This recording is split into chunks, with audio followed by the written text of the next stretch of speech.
Ya estará debutando la Vinotinto Sub-20 en el Suramericano, en el cual Venezuela va a ser anfitriona. Torneo para el cual Conmebol hasta última hora tuvo un plan B. Ya seguramente pues el torneo se va a poder realizar en Venezuela, más allá que se ha anunciado que va a haber presencia militar en varios puntos, pero más hacia el lado de la frontera del país.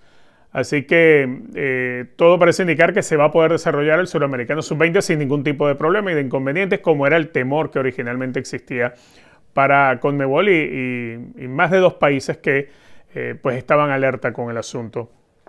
Ya salió esa convocatoria, hubo que esperar hasta última hora para que el técnico Baliño diera a conocer la convocatoria de los 23 jugadores que finalmente van a estar en el Suramericano. Venezuela va a jugar la fase de grupos completa en Cabudare, recordando que hay 2 sedes para la etapa de grupos, tanto en grupo A como grupo B. Venezuela le toca el Metropolitano de Cabudare, habrá partidos también en el Misael Delgado en Valencia, habrá fases finales en la capital, en el Estadio Olímpico o en el Brijo de Iriarte, dependiendo de qué lugar se quede en la fase de grupos.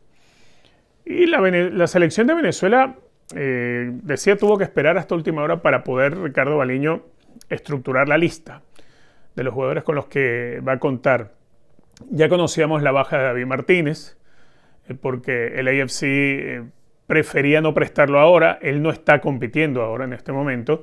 Está, de hecho, empezando su pretemporada con el AFC, pero sí es cierto que David Martínez tuvo bastantes problemas físicos la última temporada. Se le vio muy poco en la MLS, obviamente por tema de lesiones, y creo que lo que quiere su club es que esté en buenas condiciones. Por eso, al no ser un torneo en el cual estén obligadas los clubes a dar los jugadores a las selecciones sub-20, pues simplemente habían negado ya con antelación la presencia de David Martínez.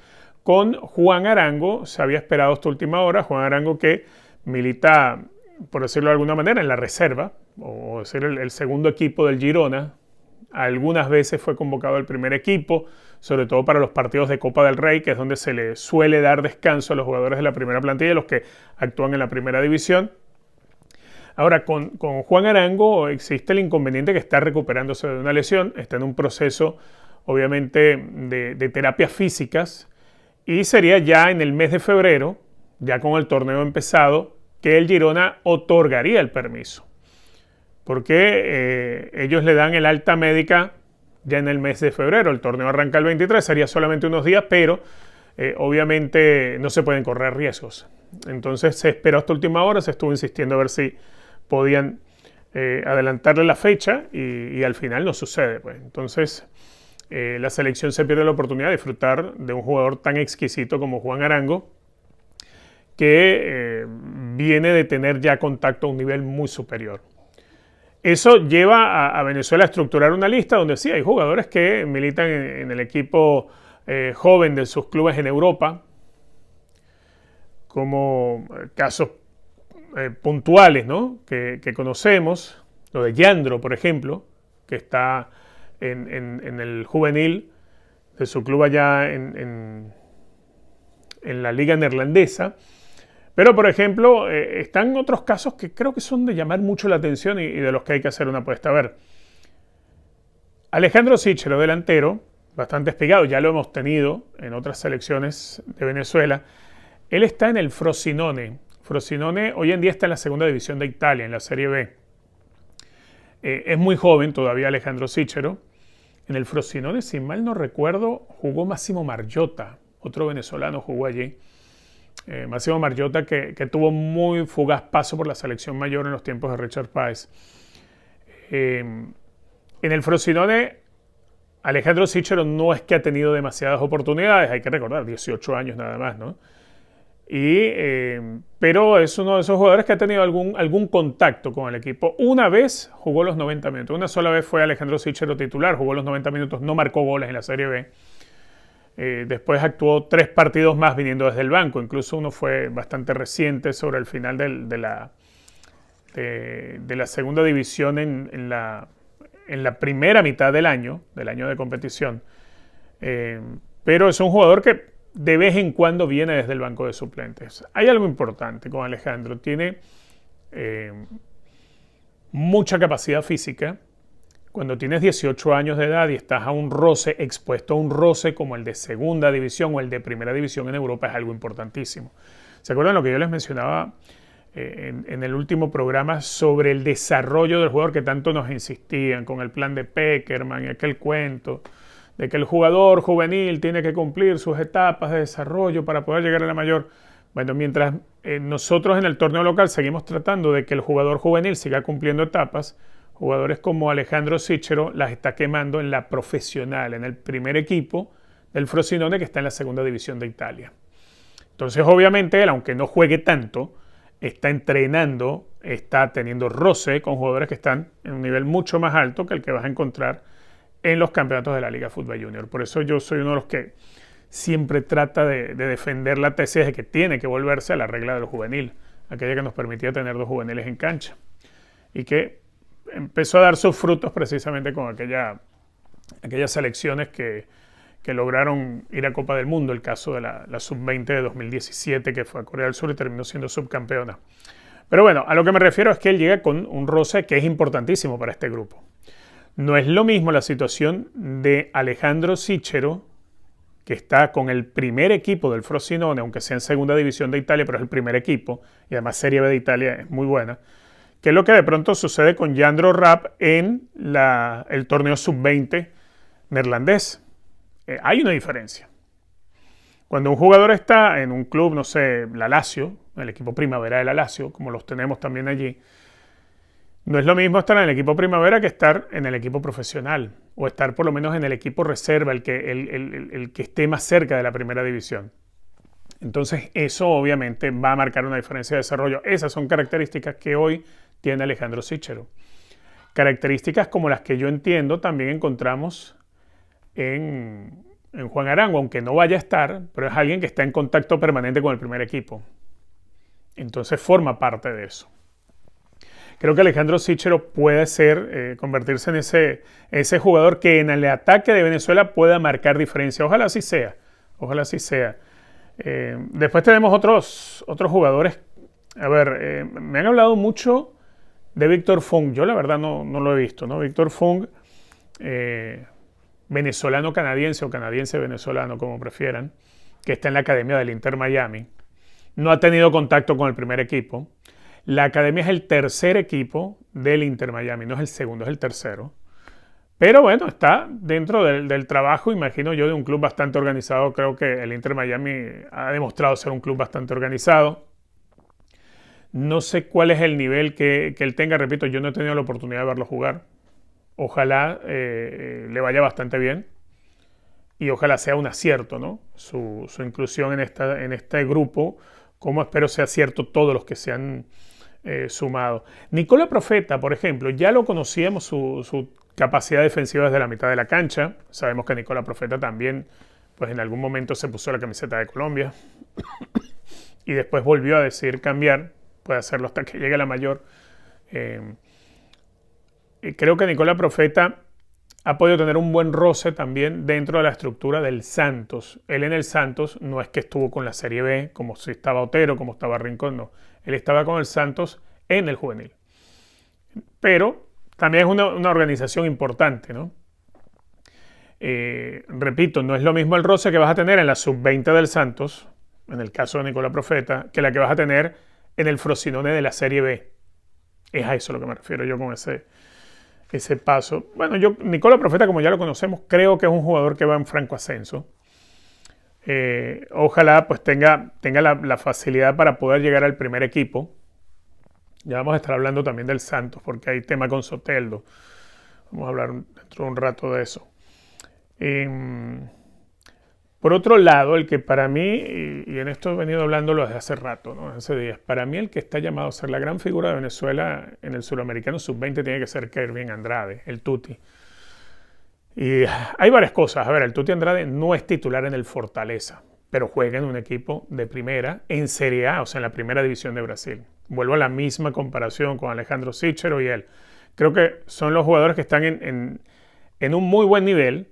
Sí pertenecen a equipos, a la plantilla de equipos del máximo, la máxima categoría de su equipo.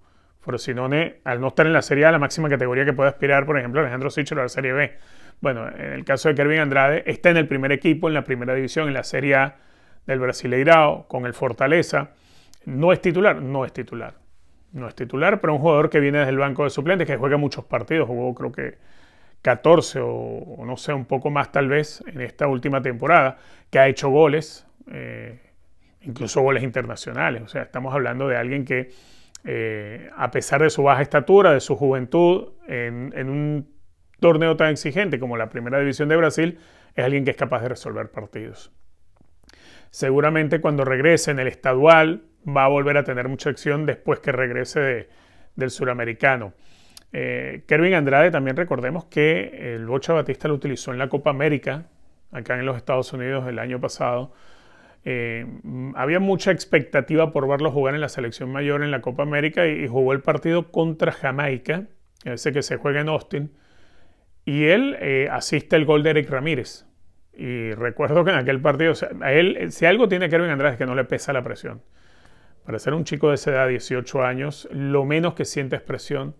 Al verlo tan pequeñito uno se imagina que con el cuerpeo, que alguien se lo va a llevar por delante, lo van a sacar de carrera, y no, todo lo contrario. Tiene muchísima capacidad, muy buen manejo de pelota, pero sobre todo una visión de juego tremenda y un pie. Y cuando digo un pie me refiero a la puntería para ponerte una pelota a 20, 25 metros con mucha sutileza, porque no es lo mismo tirar un pelotazo, ¿no? No, Kervin, el Tuti Andrade no manda pelotazos. Te pone balones como los que espera todo atacante. Fácil de controlar, lo que dicen los futbolistas, un balón esponjoso. Bueno, ese tipo de pelota sabe servir Tuti Andrade porque tiene muy buen pie. Tiene muy buena visión de juego. Y son cosas que creo yo, él puede ser el motor del equipo de Ricardo Baliño. A todas luces, el jugador de mayor jerarquía. A todas luces. Más allá de todo el seguimiento que se ha hecho a chicos de la Liga Fútbol, a los que vienen de sus filiales en sus clubes en Europa, el Tuti Andrade creo que es el que está con el listón más alto en todo eso. Y yo espero que sea esa figura, ¿no? Que sea esa figura que mueva los hilos del equipo de Ricardo Baliño. Ahora, Venezuela va a debutar, decía, contra Chile. Que hay algo en este tipo de categorías. A ver, uno de pronto puede pensar que jugar a este nivel te vas a encontrar rivales difíciles. Sí, pero son rivales que están en situaciones más o menos parecidas a las de Venezuela. Con alguno que otro jugador que no le dieron permiso, jugadores que salen de los clubes locales, por lo menos en el caso de Chile la mayoría vienen de los clubes locales, pero sí tienen jugadores también en el extranjero. Quizás son jugadores que no han tenido tantas oportunidades como las puedan tener un jugador en Argentina o en Uruguay, porque son países donde el jugador, mientras más joven llegue a la primera división, es hasta mejor porque es más fácil sacarlos del país y venderlos a equipos en Europa. Entonces, cuando te enfrentas a este tipo de jugadores, como los de Uruguay, los de Argentina, incluso los de Colombia, ya te vienen con un kilometraje de partidos profesionales amplio. Y ese roce en esas categorías marca diferencia. Quizá ese roce se puede contrarrestar por el tema edad, por el tema, y cuando digo el tema edad, porque están todos de la misma edad, y por lo general se espera que, cuando estamos hablando de chicos de 18, 19 años, la contextura física no ha terminado de llegar al boom máximo, a la explosión máxima que puede tener un jugador que ya pase de 20 años y tenga 2, 3 años jugando en la primera división, porque su cuerpo ha ido creciendo de una manera distinta. Por lo general, que tienen menos tiempo entrenándose o jugando con instituciones que te permitan tener ese desarrollo corporal, con 18, 19 años no la vas a ver tan fácil, no le vas a ver el mismo desarrollo. Y ese mismo ejemplo, bueno, ustedes pueden buscar una imagen de Lionel Messi o de Cristiano Ronaldo. Cristiano Ronaldo, cuando estaba en el fútbol de Portugal, lo que era él físicamente, y después cuando llegó al Real Madrid, igual con Messi cuando debutó en el Barcelona y así. O sea, el futbolista cuando está en otro nivel, en el nivel del primer equipo, y ya tiene 2, 3 temporadas, pues se empieza a notar el cambio de su contextura física, porque el entrenamiento lo ha ido llevando a eso.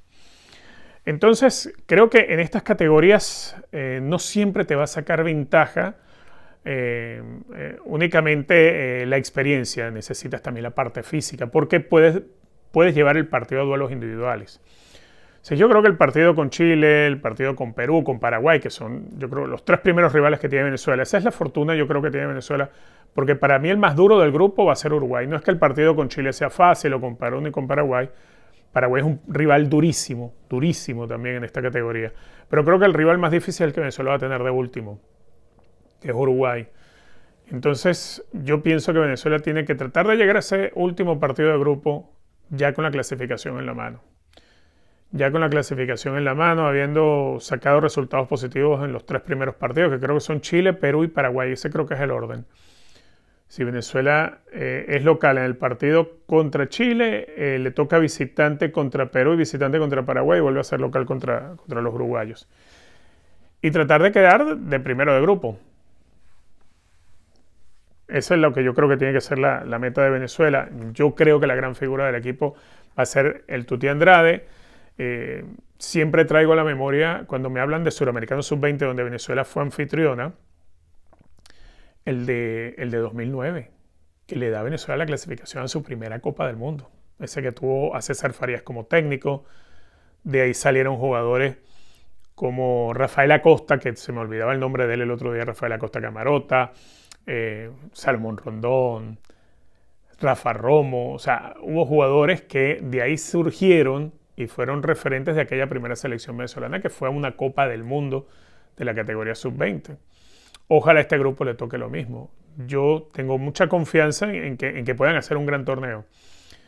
En aquella oportunidad para el Mundial de Egipto 2009, en el caso de ahora va a ser contra Chile, o mejor dicho en Chile, porque Chile va a ser el anfitrión de la Copa del Mundo. Así que bueno, esperemos que Venezuela arranque con una victoria, que tenga una gran participación, todos sus elementos, yo creo, no sé si ustedes piensan igual, pero para mí la gran figura de Venezuela, o sobre quien va a girar el fútbol en Venezuela, debe ser el Tuti Andrade. Duélale al que le duela.